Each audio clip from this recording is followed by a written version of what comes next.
Bonjour à tous, bienvenue dans Parlons Placement. On va parler des marchés financiers, vous en avez l'habitude bien sûr, à deux reprises. En première partie d'émission avec Jonathan Lévy, qui nous fera le point sur son analyse mensuelle. Et puis on retrouvera Jean-Gabriel Attali de Kepler-Chevreux qui viendra aussi nous livrer son analyse et éventuellement aussi ses thématiques d'investissement en ce moment. Côté placement, vous avez peut-être vu fleurir ces annonces concernant des diamants, des terres rares, des placements mirifiques. Attention aux miroirs aux alouettes, c'est l'AMF qui le dit et Vincent Kutkovitz viendra nous mettre en garde et nous expliquer ce qu'il faut regarder avant de se lancer dans ce type d'investissement. Voilà, c'est le programme de Parlons Placement et ça commence tout de suite.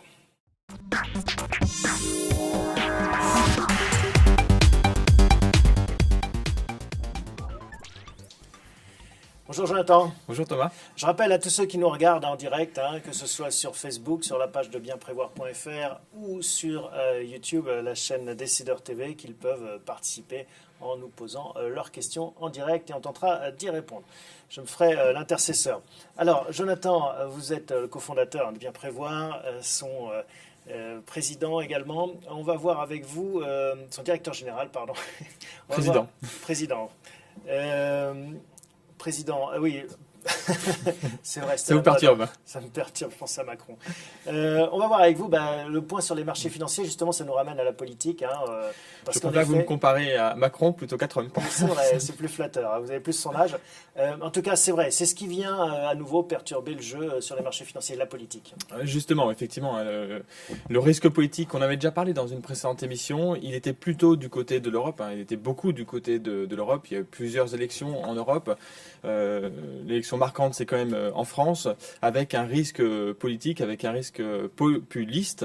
Le risque que le Front National, Marine Le Pen, arrive au pouvoir, ça a beaucoup inquiété les marchés en février, en mars. Et ce risque-là, donc, s'est estompé avec l'élection Malgré les législatives, Macron. on peut le mettre de côté. Là, il n'y a pas de danger fort. Le danger est pratiquement nul. Le risque, en fait, le risque populiste, en tout populiste, en fait, est très très faible. Donc, ce risque est écarté par les marchés, en tout cas. C'était un risque, en fait, qui était important pour les marchés. Pourquoi est-ce que les marchés regardaient cet aspect-là? C'est parce qu'il y avait un risque systémique, un risque d'éclatement de l'Union européenne et un éclatement de la zone euro. Et ça, c'est un risque qui fait peur au marché. Donc, ce risque est écarté, mais bon, voilà, quand il y en a un qui s'en va, il y en a un autre qui revient. Voilà. En l'occurrence, Donald Trump. C'est Donald Trump, en fait, qui inquiète. Et il inquiète pas forcément là où on l'attendait. On avait peur du risque politique, du risque géopolitique avec Trump lorsqu'il nous parlait de protectionnisme pendant toute sa campagne. Il nous parlait d'une guerre commerciale avec la Chine. Il a dit qu'il serait très dur avec la Chine. Et on avait peur que ce soit une source de tension. Et on voit que les relations avec la Chine sont tout à fait apaisées. Il a besoin de la Chine en fait pour résoudre un gros problème qu'il a avec et que nous avons tous d'ailleurs avec la Corée du Nord. Donc il n'attaquera pas la Chine sur les sujets économiques. Bon, c'est la réelle politique qui revient finalement. Voilà. Mais voilà, Donald Trump occupe quand même le devant de la scène sur un autre sujet. Sur un autre sujet, donc c'est plus un sujet de politique intérieure puisqu'il il a attaqué parce qu'il a commis un certain nombre d'erreurs, appelons ça comme ça, à ce stade. Il a notamment licencié le patron du FBI, James Comey, alors qu'il était en train d'enquêter sur les relations entre l'équipe de Trump et la Russie. On sait que Trump est très proche de la Russie. La semaine dernière, il a révélé des informations secrètes. Il en a le droit juridiquement, mais ça prouve qu'il a des relations en fait très très serrées en fait avec la Russie. Ça inquiète les marchés. Pourquoi ça les inquiète en fait ces histoires Trump qui ressemblent à de la politique intérieure? Ça inquiète les marchés parce que Trump est très attendu. Je rappelle toujours que Trump, suite à son élection, a provoqué un regain de confiance sur les marchés. Les marchés ont beaucoup progressé, plus 13% en fait sur les marchés actions américains, c'est beaucoup. Et ça, c'est parce qu'il y avait une attente très forte par son programme. Et depuis qu'il est arrivé, ça fait plus de 100 jours, 120 jours qu'il est là. Pour l'instant, il a déçu. Il n'y a pas grand-chose qui ont été faites sur le plan économique. L'Obamacare, il a montré qu'il a été incapable d'avoir un consensus, de trouver une majorité pour faire la réforme qu'il avait annoncée. Et maintenant, il est beaucoup attendu sur une autre réforme essentielle, qui est la réforme fiscale. On se pose beaucoup de questions sur sa capacité en fait à trouver un consensus dans la majorité actuelle. Et c'est ça qui explique ces doutes à Wall Street. Je pense que c'est principalement ça, parce que le risque de destitution à court terme, il est quasiment nul. S'il y avait une destitution, ça prendrait beaucoup de temps. La majorité est républicaine, c'est le Parlement qui doit lancer la procédure de destitution. On ne voit pas les républicains lancer tout de suite une procédure de destitution. Donc c'est plus le risque, effectivement, de ne pas être capable de mettre en place sa politique. Avec des conséquences concrètes sur les marchés, baisse du dollar, hausse de la volatilité. Oui, la volatilité des marchés a monté de 40% en une semaine lorsque ces révélations-là. Le dollar aussi se déprécie depuis quelques semaines déjà, depuis que ces affaires ont commencé. Alors c'est pas du tout la même réaction qu'on avait pu voir lorsqu'on avait des craintes sur le risque politique, le risque populiste en Europe. En Europe, c'est la dette française, la dette italienne, espagnole, surtout la dette française qui était attaquée par les marchés. Le spread entre la dette française et la dette allemande s'écartait, ce qui montrait qu'il y avait une inquiétude sur la dette française. Là, la dette américaine n'est pas attaquée, il n'y a pas de question. C'est la devise en fait. Alors pourquoi la devise est attaquée? Parce que on a beaucoup d'attentes en ce moment vis-à-vis de la Fed. La Fed est en train de revoir ses taux à la hausse et également prépare peut-être la baisse de son bilan et qui devait avoir un impact sur une hausse globale de toute la courbe des taux. Et ça devait faire apprécier le dollar. Ouais, S'il y a une crise politique, ça en juin, c'est-à-dire qu'il y a encore 2 semaines, 100% des analystes économiques pariaient sur une hausse des taux au mois de juin. Est-ce que c'est toujours le cas? alors, il y a moins de gens qui parient. Il y a quand même une majorité des gens qui parient sur une hausse des taux. Je pense qu'à mon sens, elle interviendra. Sur le plan économique, cette hausse des taux est tout à fait justifiée. Et tout ce dont on a parlé, la normalisation du programme de la politique monétaire de la Fed est tout à fait justifiée. Sur le plan politique, il peut y avoir encore quelques questions, mais je pense que la Fed ne tiendra pas compte pour l'instant de ces risques politiques. Pour l'instant, en tout cas. Dans le reste du monde et d'un point de vue macroéconomique, sinon, quelles sont les perspectives? Les perspectives, globalement, sont bonnes. Même s'il y a eu un trou d'air aux États-Unis au premier trimestre, la Fed n'a pas l'air de s'inquiéter de ça. Elle dit que c'est qu'un trou d'air passager. D'ailleurs, les indicateurs avancés aux États-Unis sont plutôt bien orientés. Mais ce qu'on voit, c'est que la croissance mondiale remonte. Ça faisait longtemps que ce n'était pas arrivé. Il y a quelques indicateurs clés qui révèlent ça. On a eu le Japon qui a eu une croissance forte. C'est la plus forte observée depuis quelques temps. Et le Japon, c'est un bon indicateur parce que le Japon est très dépendant du cycle économique mondial. Ça prouve que si le Japon va bien, que l'économie mondiale repart. Une économie exportatrice, absolument. Et puis peut-être un dernier point aussi sur le plan microéconomique, donc sur le plan des entreprises. On a eu maintenant les résultats des entreprises au premier trimestre. On voit qu'en Europe, les résultats ont été très bons, plus 23% dans son ensemble sur la progression des résultats. Les marchés ont beaucoup progressé, mais les marchés ont moins progressé que la hausse des résultats. Donc les marchés sont encore un peu en retard malgré tout. En conclusion, vous restez sur cette stratégie, on l'avait dit lors de précédentes émissions, action européenne, action européenne, action européenne. Je pense que là, effectivement, c'est vraiment le bon timing pour investir sur les actions européennes. Oui. Encore maintenant. Encore maintenant. Merci beaucoup Jonathan et à très bientôt. Vous restez avec nous puisqu'on va parler diamants maintenant, mais pas dans le sens que vous imaginez.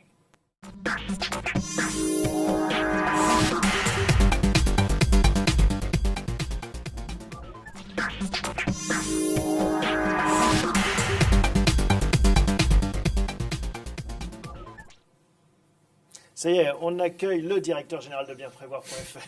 Bonjour Vincent. Bonjour Thomas. Heureux de vous retrouver. Alors en effet, on va parler diamants, terres rares et autres placements mirobolants dont on voit fleurir plusieurs annonces. Et l'AMF siffle la fin de la récréation. Oui, enfin.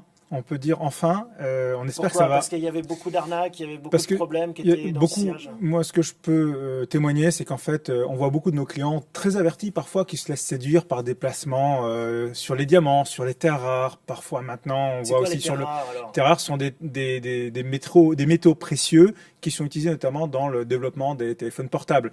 Donc voilà. Donc, avant les diamants, on parlait des terres rares. Beaucoup de gens se sont fait avoir. Alors, on espère qu'avec la nouvelle réglementation réglementation. D'ailleurs, c'est la loi Sapin 2, pour ceux qui nous suivent et ceux qui sont avertis aujourd'hui. On va parler dans d'autres conditions, voilà. Dans d'autres contextes. C'est un autre article, là, c'est l'article 79 de la loi Sapin 2, qui donne en fait aujourd'hui les moyens à l'AMF de non plus contrôler a posteriori une arnaque qui aurait pu se révéler et contaminer l'ensemble des épargnants, une partie du marché des épargnants, mais plutôt de contrôler a priori. Donc c'est ça la grande nouveauté. Et après, on espère que ça va changer la donne et faire en sorte qu'il y ait moins d'arnaques. Et faire le ménage. On peut donner des exemples de promotion de ces sous-jacents qui vous semblent un petit peu déraisonnables? Alors, très souvent, on voit par exemple sur les diamants des promesses de rendement. Déjà, comme sur l'or, il faut comprendre qu'un diamant ne génère pas de rendement. Il n'y a pas de loyer, comme par exemple dans l'immobilier, vous avez un sous-jacent, un modèle économique qui dégage des revenus. Éventuellement. Les bisous de votre femme qui est tellement contente. Oui, peut-être qu'on peut, je sais pas, on peut le classer du côté des rendements, mais en tout cas, c'est pas un rendement qui s'exprime en pourcentage. Financièrement, lorsqu'on voit un rendement associé à un métaux précieux ou à des diamants, c'est que déjà il y a un loup parce que ça n'existe pas, ça ne fonctionne pas comme ça. Il ne s'agit que de la revalorisation éventuelle et potentielle qui pourrait dégager, qui n'est pas certaine. D'ailleurs, dans l'immobilier, sur les SCPI, on n'a pas le droit d'indiquer une espérance de revalorisation. Hein. Il n'y a pas de raison que ce soit le cas sur les diamants. Donc ça, c'est le premier danger. Quels étaient les autres problèmes liés à ces investissements? Les autres problématiques, souvent, lorsqu'on voit ce genre d'offres publicitaires, on comprend de la part du promoteur qu'il y a une liquidité qui est assurée. C'est-à-dire que souvent, une des attentes des épargnants, c'est lorsqu'ils investissent dans un placement, de savoir dans quelle mesure ils peuvent racheter leur placement, se faire rembourser, disposer des liquidités rapidement. Et souvent, on voit apparaître des arguments comme liquidité assurée. Or, l'AMF rappelle qu'il n'y a que deux solutions pour assurer les liquidités. Soit c'est un organisme de crédit, une banque qui permet cette liquidité, soit c'est un assureur. Donc, lorsqu'on voit des placements qui parlent de liquidité assurée, garantie, il faut se poser la question, quel est l'organisme de crédit ou quel est l'assureur qui est derrière? Souvent, il y a zéro structure du type assurance ou bancaire derrière ce genre de placement. Est-ce qu'il y a aussi des risques d'arnaque plus graves, comme on l'a vu parfois sur certains produits financiers à fort effet de levier, c'est-à-dire que on dépose de l'argent puis on ne le revoit jamais parce qu'il est parti dans des pays bien sûr. Où on n'arrive plus à le bien sûr. En fait, ce qu'il faut avoir en tête, c'est que même si aujourd'hui l'AMF met en place un certain nombre de garde-fous qui vont certainement purger le marché, qui vont permettre également de faire de la pédagogie auprès des épargnants. On va revenir après un peu peut-être sur les éléments que l'AMF exige. Mais en tout cas, ce qu'on a en tête, c'est que même si cette grille de lecture est mise en place, si la loi se renforce, si l'AMF a une autorité forte sur le sujet, il n'est pas exclu que des petits malins continuent à faire ce qu'ils font aujourd'hui, c'est-à-dire diffuser des publicités sur Internet à partir de l'étranger, hors Union européenne. Souvent, on constate, par exemple, que les mentions légales sur ces sites sont très faibles. Il y a un lien vers les mentions légales, mais il n'y a rien en fait. Il n'y a aucune adresse en France. Il n'y a pas de numéro de registre en France. Il n'y a pas de RCS en France. Ça, c'est un signe généralement que ça peut, qu'il y a un loup quelque part. Et ça continuera probablement. Donc, même si l'AMF renforce son autorité sur le. Alors justement, restez avec nous. On va regarder. Vous nous avez apporté cette grille estampillée AMF. Ouais. Les 5 points qu'il faut surveiller. On va les voir apparaître à l'écran. Vous allez pouvoir les découvrir et nous les commenter en direct, exact. Vincent. Donc la première exigence forte de la part de l'AMF, c'est maintenant que tous les opérateurs qui distribuent des placements atypiques, ce qu'on appelle des biens divers, s'enregistrent auprès de l'AMF. Donc là, pour obtenir un numéro de registre, il va falloir monter patte blanche, monter un dossier qui va prendre plusieurs mois pour obtenir une validation. S'il n'y a pas de numéro d'enregistrement auprès de l'AMF, déjà, c'est le premier signe que ce distributeur, ce promoteur est probablement en train de vous proposer une arnaque. Alors, il y aura bientôt sur le site de l'AMF une liste des promoteurs, des distributeurs enregistrés. Que j'allais vous dire, il faut aller voir la whitelist sur le site de l'AMF directement pour voir si ce revendeur est autorisé. Bien enregistré, tout à fait. Deuxième point. Alors deuxième point qui était exigé de la part de tout organisme type conseil en investissement financier, c'est obtenir une assurance responsabilité civile qui garantit en fait financièrement le distributeur et qui protège le distributeur mais également son client en cas de défaut. Et là en fait, là aussi l'assureur va réaliser un audit. Les assurances ne vont pas assurer n'importe quel promoteur. Donc là aussi, c'est un garde-fou supplémentaire qui devrait apporter vraiment une protection plus forte de l'épargnant. Troisième point, c'est ouvrir un compte bancaire dédié. Bon, voilà. Là aussi, on peut poser la question à son distributeur. Est-ce que pour cette opération de placement dans les diamants ou dans les vins ou dans les terres rares, est-ce qu'il y a un compte bancaire dédié? Quel est ce compte bancaire? Le quatrième point, c'est de s'assurer, alors là c'est peut-être un peu plus difficile pour les épargnants de vérifier ce point-là, pour la valorisation, l'AMF exige qu'elle soit plus transparente, la valorisation des biens sur lesquels sont investis les épargnants. Là la question c'est... Il y a un marché par exemple du diamant, c'est-à-dire quel prix on met sur il y a la question de la valorisation, la question de la liquidité qu'on a abordée tout à l'heure, ça se tient, valorisation, liquidité. La question de la valorisation des biens, en fait, c'est le cinquième point de l'AMF, c'est de s'assurer qu'il y a un expert à un moment qui se prononce sur la valorisation des sous-jacents. Et ça, c'est le point, je dirais, central. Les experts doivent être des experts enregistrés auprès de la Cour d'appel ou auprès d'une Cour de cassation de la République. Donc, si on n'a pas un expert désigné par le promoteur et qui a lui-même pignon sur rue, là également, ça veut dire qu'a priori, on n'est pas en face d'une solution pérenne. Oui, qui est fiable.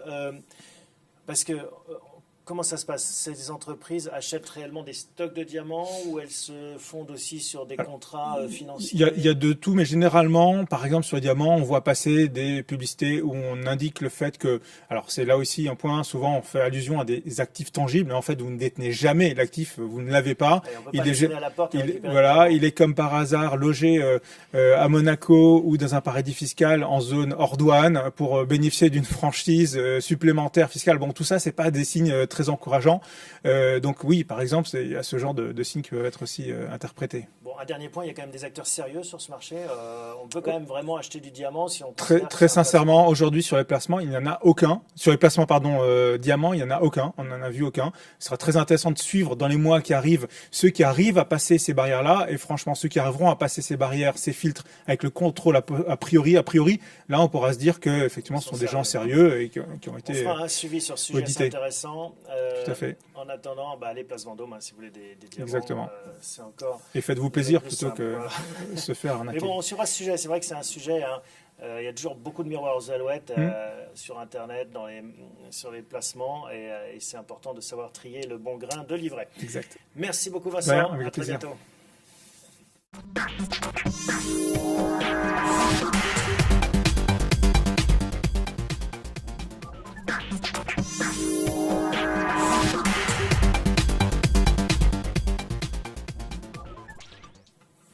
Dernière partie de cette séquence Parlons Placement. On a le plaisir de retrouver Jean-Gabriel Attali. Bonjour Jean-Gabriel. Bonjour. On s'était vu il y a quelques mois pour déjà faire un point sur votre analyse des marchés financiers.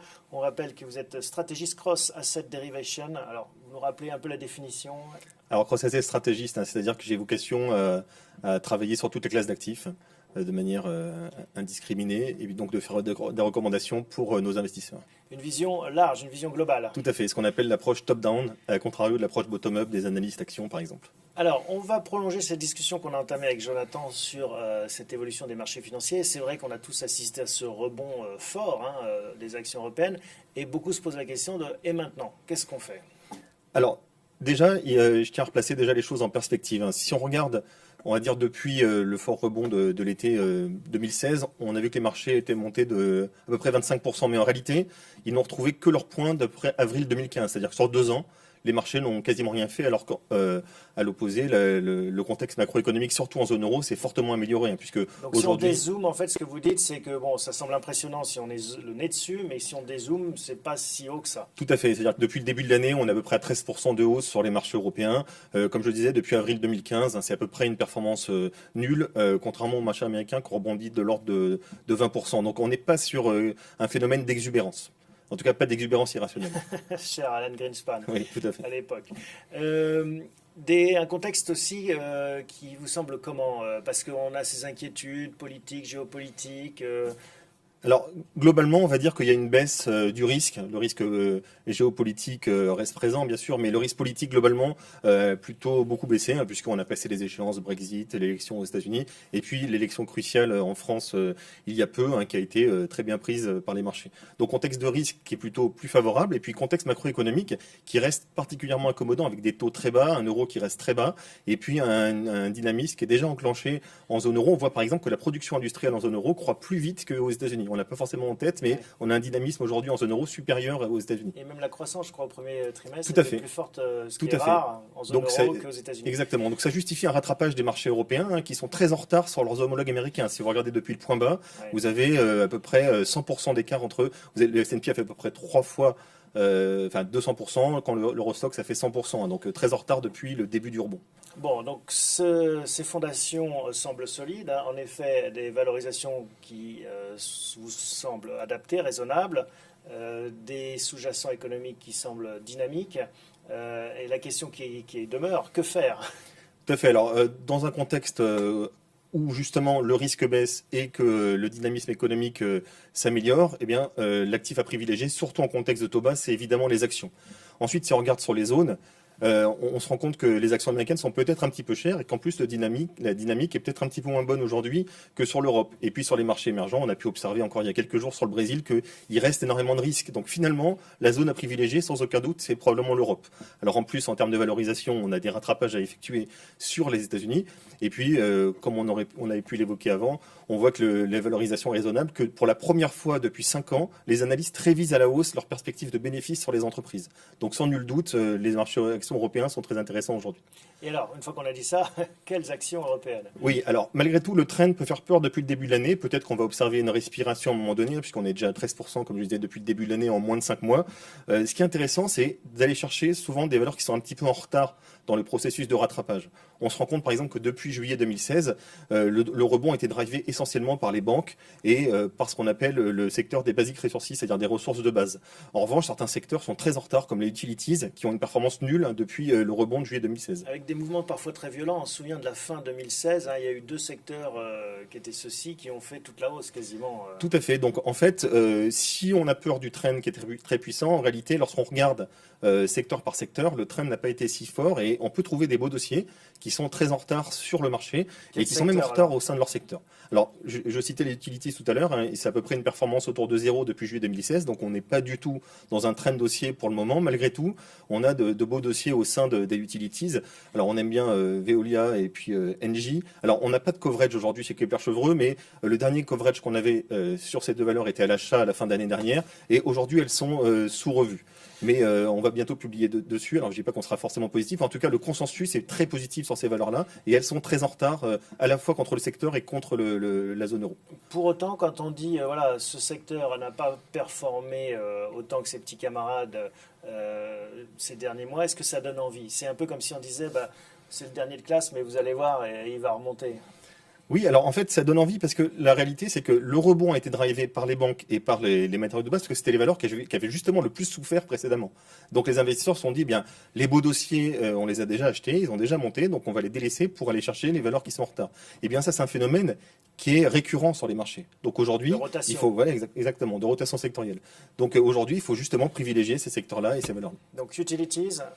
Il y a d'autres. Alors, pas utilities forcément dans son ensemble, mais certaines valeurs sont très intéressantes. Il y a des secteurs et à l'intérieur des secteurs, il y a aussi des valeurs. Picking, sélectionner des actions. Tout à fait. Donc, il y a certaines valeurs qui sont en plus en retard sur des secteurs qui sont déjà en retard.